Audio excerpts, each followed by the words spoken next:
Ya ayyuhalladzina amanu la tarfa'u aswatakum fawqa sautin nabi wa la tajharu lahu bil qawli kajahri ba'dikum li ba'din an tahbata a'malukum wa antum la tash'urun. Kata Allah, hai orang-orang yang beriman. Ini Allah mengajarkan umat Nabi Muhammad untuk menghargai, mengagungkan Rasulullah. Hai orang-orang yang beriman, jangan kau tinggikan suaramu melebihi suaranya Nabi Muhammad SAW. Meninggikan suara saja tidak boleh. Sampai disebutkan di dalam riwayat, setelah turun ayat itu, Sayyidina Umar ibn al-Khattab setelah turun ayat itu kalau berbicara di hadapan Rasulullah berbisik-bisik, sehingga Nabi, kalau Sayyidina Umar berbicara, Nabi Muhammad pasti bertanya lagi kepada Sayyidina Umar sampai Rasulullah tidak dengar ucapan Sayyidina Umar ibn al-Khattab, karena takut dia meninggikan suaranya di hadapan Rasul sallallahu alaihi wasallam. Di dalam riwayat yang lain, satu sahabat bernama Thabit ibn Qais. Thabit ibn Qais ini satu sahabat Al-Ansari, ketuanya kaum Khazraj.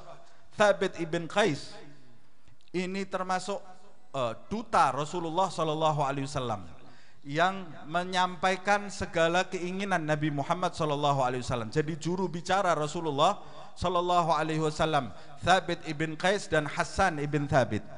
Dua-dua ini juru bicara Rasulullah sallallahu alaihi wasallam.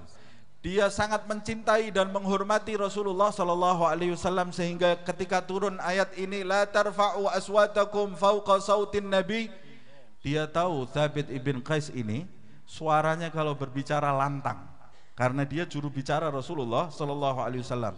Waktu turun ayat ini, dia masuk ke rumah, dia kunci dirinya, tidak keluar kecuali hanya sholat berjamaah. Selesai sholat berjamaah, dia segera pulang, tidak mau bertemu dengan Rasulullah sallallahu alaihi wasallam. Sampai Nabi Muhammad sallallahu alaihi wasallam kehilangan Thabit ibn Qais. Ditanyakan oleh Rasulullah SAW, di mana Thabit ibn Qais? Kata sahabat, dia mengunci dirinya di rumah ya Rasulullah. Didatangi oleh Rasulullah SAW, ditanya, wahai Thabit, kenapa kau lakukan hal ini? Kata Thabit ibn Qais sambil berbisik, ya Rasulullah, engkau tahu suaraku ini lantang. Suaraku ini lantang ya Rasulullah. Aku sering berbicara di hadapan kaumku. Aku takut setelah turun ayat ini, aku termasuk orang yang meninggikan suara di atas suaramu sehingga pupus amal kebaikanku. Rasulullah sallallahu alaihi wasallam tersenyum, kemudian Rasulullah mengatakan, anta lasta minhum. Kamu bukan termasuk yang ada di dalam ayat ini. Bal ta'ish bi khairin wa tamut bi khairin. Kata Rasulullah, kamu ini akan hidup dalam keadaan baik dan matimu nanti juga dalam keadaan baik. Turun lagi ayat, innallaha la yuhibbu kulla mukhtalin fakhur.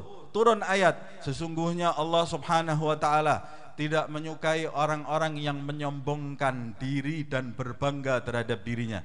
Thabit ini merasa dirinya termasuk orang yang menyombongkan diri, kunci kamar, kunci dirinya lagi di dalam rumah, tidak keluar lagi karena takut dia menyombongkan diri di hadapan kaumnya, karena dia pemimpinnya kaum Khazraj. Rasulullah kehilangan Thabit lagi, sampai kemudian didatangi ke rumahnya, ditanya oleh Rasulullah SAW, ya Thabit, wahai Thabit, kenapa kau kunci lagi dirimu di dalam rumah?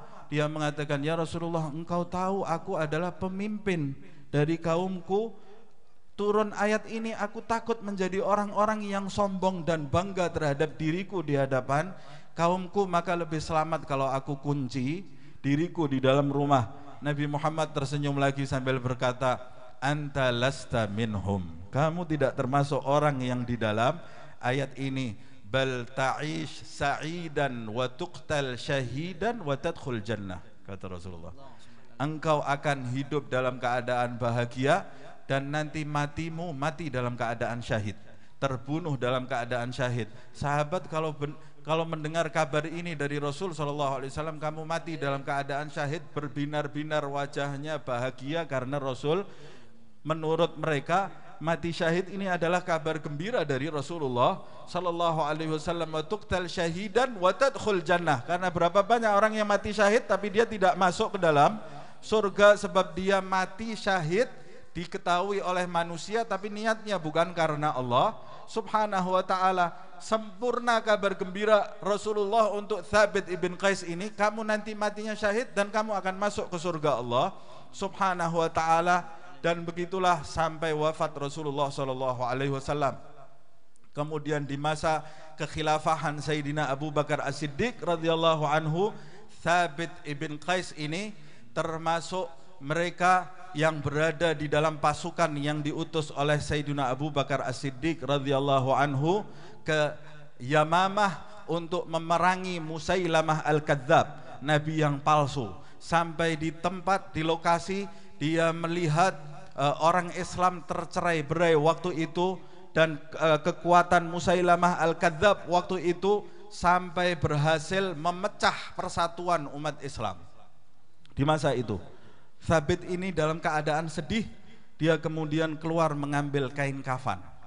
Dia keluar mengambil kain kafan, dia umumkan di hadapan seluruh tabi'in yang waktu itu ikut berjuang. Kata dia, tidak seperti ini aku berjuang bersama Muhammad sallallahu alaihi wasallam. Kita dulu berjuang saling mendukung, tidak saling mencaci. Pada waktu itu karena banyaknya umat yang baru masuk Islam, mereka ikut berperang tapi satu sama lain saling menyalahkan. Kata Thabit, tidak begitu kita berjuang bersama Nabi. Kita dulu berjuang bersama Nabi, bersatu dan saling mendukung yang satu dengan yang lain. Dan akhirnya Thabit itu gugur di dalam peperangan sebagai syahid seperti yang dikabar gembirakan oleh Rasulullah sallallahu alaihi wasallam. Disebutkan di dalam riwayat, ada satu orang muslim melihat jenazah Thabit itu dalam keadaan tergeletak, dia mengenakan pakaian perang. Pakaian perangnya bagus, dilepas oleh orang Islam tadi, dilepas pakaian perangnya, diambil oleh dia, padahal itu pakaian perang miliknya Thabit ibn Qais. Diambil karena sudah tidak ada yang tahu, dibawa pergi. Beberapa hari setelah itu ada salah satu pasukan yang tidur diimpii oleh Thabit ibn Qais ini, memimpikan Thabit ibn Qais. Kamu kenal siapa aku? Kata orang tadi, dia mengatakan, saya kenal, kamu adalah Thabit. Kata Thabit, aku wasiatkan kepada kamu dan jangan engkau menganggap ini hanya sekedar mimpi. Di dalam mimpinya Thabit itu bicara seperti itu. Jangan kau menganggap ini sekedar mimpi, ini wasiat. Yang pertama, waktu aku terbunuh beberapa hari yang lalu, ada si fulan yang tinggal di tenda yang paling pojok. Dia mengambil, jadi orang yang sudah meninggal itu masih bisa berkomunikasi dengan yang hidup. Dia mengambil pakaian perangku dan sekarang dia letakkan di dalam tenda dan dia sembunyikan di bawah pelana. Kamu nanti ketika bangun dari tidur, pergi ke Khalid ibnul Walid, karena pemimpin perangnya waktu itu adalah Khalid ibnul Walid. Sampaikan mimpiku, aku Thabit ibn Qais, agar dia Khalid ibnul Walid pergi mengambil pakaian perangku. Kemudian sampaikan ke Khalid ibnul Walid agar dia nanti ketika kembali ke Madinah memberikan pakaian perangku kepada Khalifah Abu Bakar As-Siddiq, agar Khalifah menunaikan hutangku. Aku masih punya hutang. Ini pakaian perang dijual, nanti uangnya untuk membayar hutangku. Bangun dari tidur disampaikan, dan benar dia ada terletak di situ pakaian perangnya.